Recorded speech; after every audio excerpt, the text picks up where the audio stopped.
Hey guys, what's up? Today I'm here to talk about hidden gems that are not RPGs. That's kinda weird, right? Coming from me? Well, the truth is that, believe it or not, I do play a lot of different genres, a lot of different video games other than RPGs. Of course, RPGs are my absolute favorite genre, but I've done so many videos about hidden gems, about RPGs, that I had to come up eventually with a video about hidden gems that are not RPGs. So not a single RPG is going to be in this list. And I wanted to make this video because there are hundreds of hidden gems on every single system. But today I want to focus on the ones that I actually happen to own right now, right here, in my current collection here in Canada. Alright, so let's begin! Number 10 is going to be a game that it's not exactly hidden. It's more like a forgotten gem. I mean, this game was very popular when it first came out, like 20 years ago or so, probably more. It was so popular, it competed with many survival horror games, like Silent Hill, the Resident Evil games. But, over the course of time, people forgot about it. I'm talking about Alone in the Dark.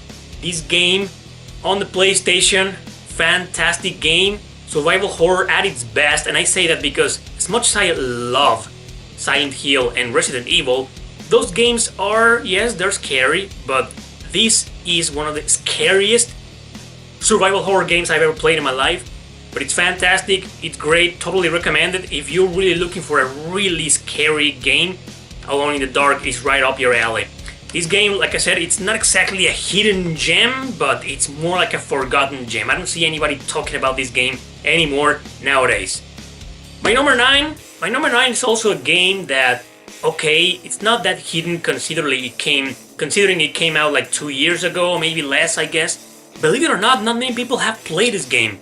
The franchise it belongs to is really popular, really famous among otakus or people who generally watch anime.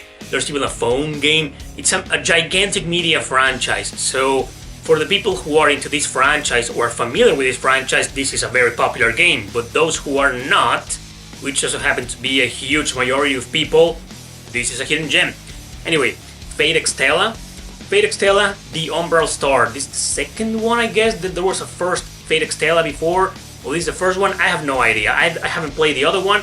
I don't know much about these games. I love the franchise. I love the anime Fate Stay Night. I really like the anime FateZero. That's one of my all-time favorite animes of all time. I watch a lot of anime series based on the Fate franchise. When it comes to games, I love the Fate Extra series. Fate Extra was originally released as a turn-based RPG on the PSP. I adore that game. But this one, this is a special edition on the PS4. It's also available on the Switch, if I'm not mistaken. This game, if you want to see what's inside, check out my pickups video, the latest that I did, Massive Edition, and you'll see everything that's in this game. It's basically a Musou game, you know, a hack and slash, like very similar to Dynasty Warriors, Samurai Warriors, you know, those kinds of games. It's a Musou game, fantastic game. It has a lot of problems and some RPG elements here and there, but it's a hack and slash game, pure Musou action at its best. Really good game.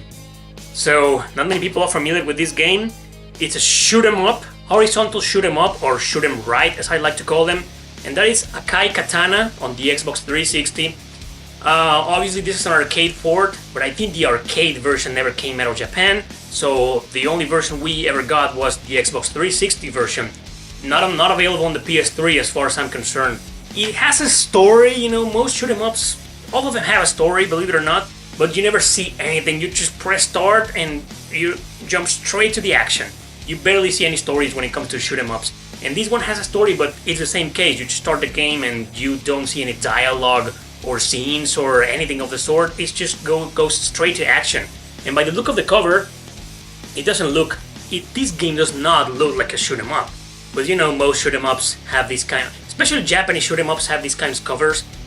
With, you know, anime guy, anime girl, yeah, you know the drill. Well, Akai Katana is a shoot 'em up, and it's fantastic, very addictive, developed by Cave. Fantastic game, totally a hidden gem. Next up is a fighting game. It's called Alko Pizza. subtitle Aqua Plus Dream Match.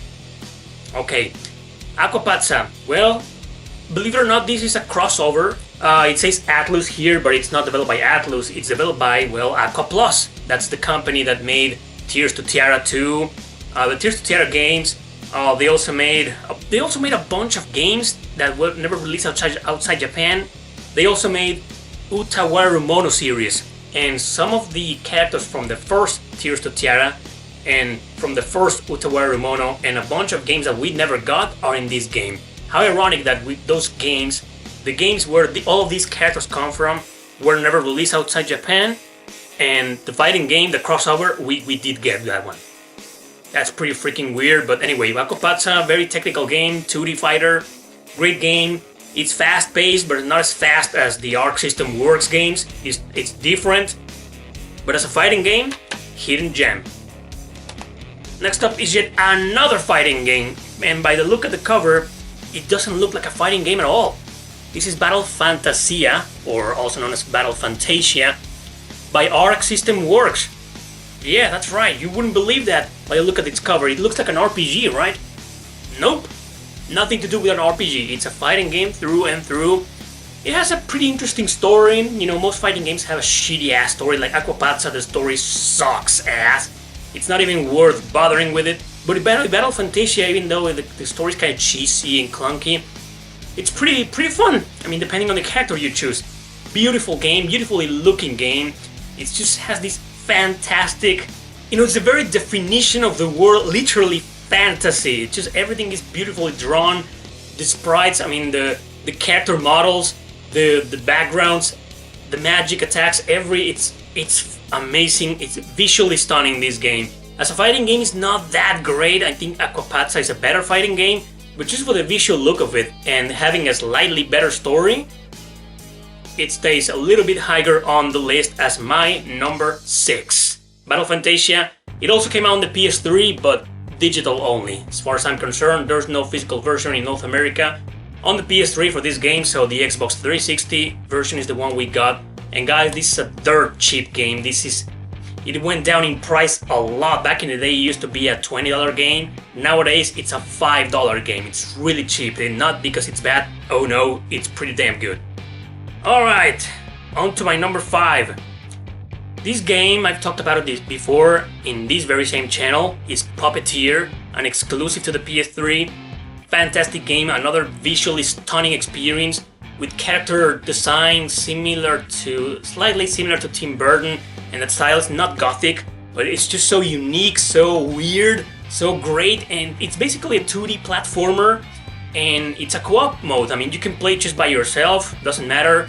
The game is equally fantastic in a single player adventure, but if you play a second player, one person controls this little guy here, which is the puppet, and the other person is like the mascot that goes around just helping the puppet achieve its goal, and it's all told in these theater scenarios. All the game is like that. It's just beautiful. This game is highly unique. I can't believe it's not more known.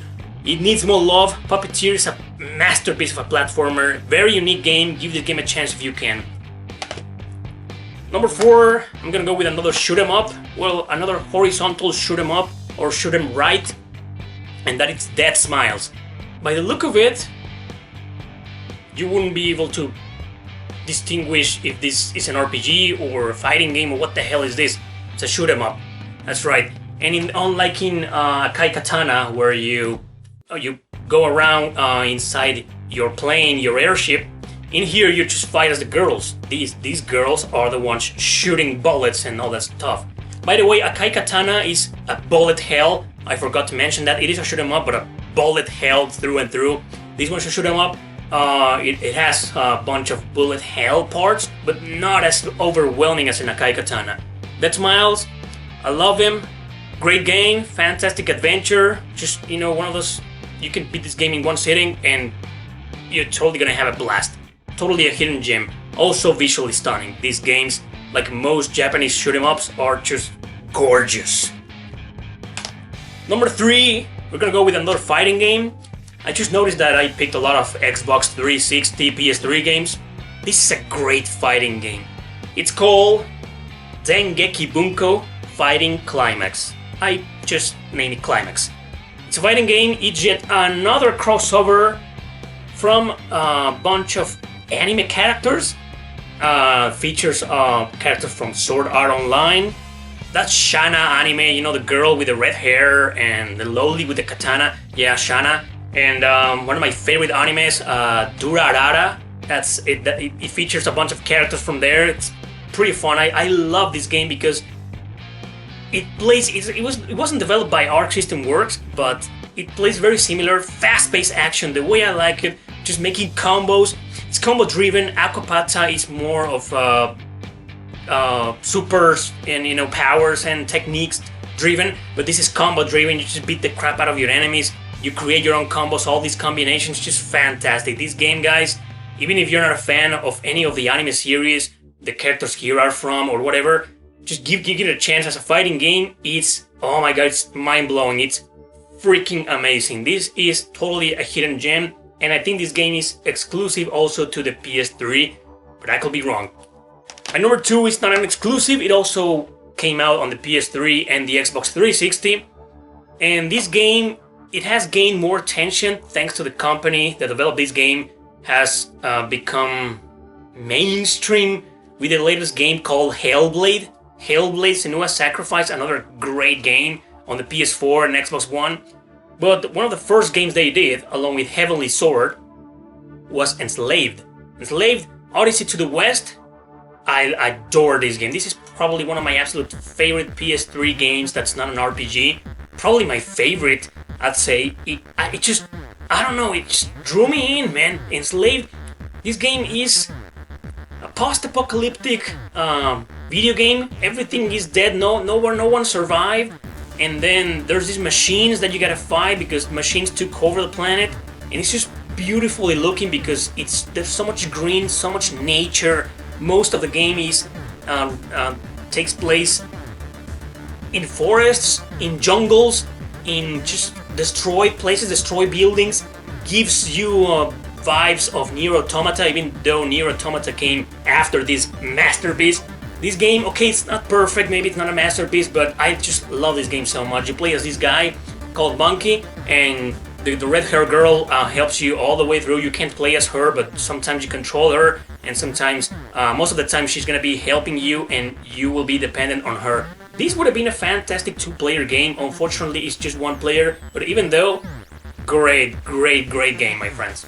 My number 1, I put it on number 1 because it's totally a nostalgia drink for me, nostalgia shot for me every time I look at this game. This was a huge part of my childhood. It is my absolute favorite NES game of all time. I'm talking about this weird ass name game called Sexis. This game is a side scroller, and well, it's one of those games that combines two genres. One mission, you're side scrolling, going from point A to point B, and then move to the next stage, which just happens to be yet another horizontal shoot 'em up. I love one of the best soundtracks in the NES library. Amazing soundtrack, challenging game, beautifully looking, the sprites are gorgeous. This is a science fiction game, it's just fantastic. I adore this game, it was a big part of my childhood. Every time that I just had this bunch of NES games when I was little, and there was Mario, there were great games, popular games that everybody knows, and always my first pick to play a game for like a couple of hours was Sexis. This defined a big part of my childhood, nostalgia. It hopes, you know, this game plays great today, it aged very well. If you play it today, it's still as fantastic as it was 30 years ago. Great game, totally recommended. Perfect definition of a hidden gem. So that's my list. Those are my 10 hidden gems that are not RPGs. I hope you enjoyed this video. Let me know if you want more of these games, more of these videos, I mean, or both, actually, as a matter of fact, more of these games and videos. Let me know in the comment section. Thanks for watching. Don't forget to subscribe and share this video with your friends. Alright guys, see you next time.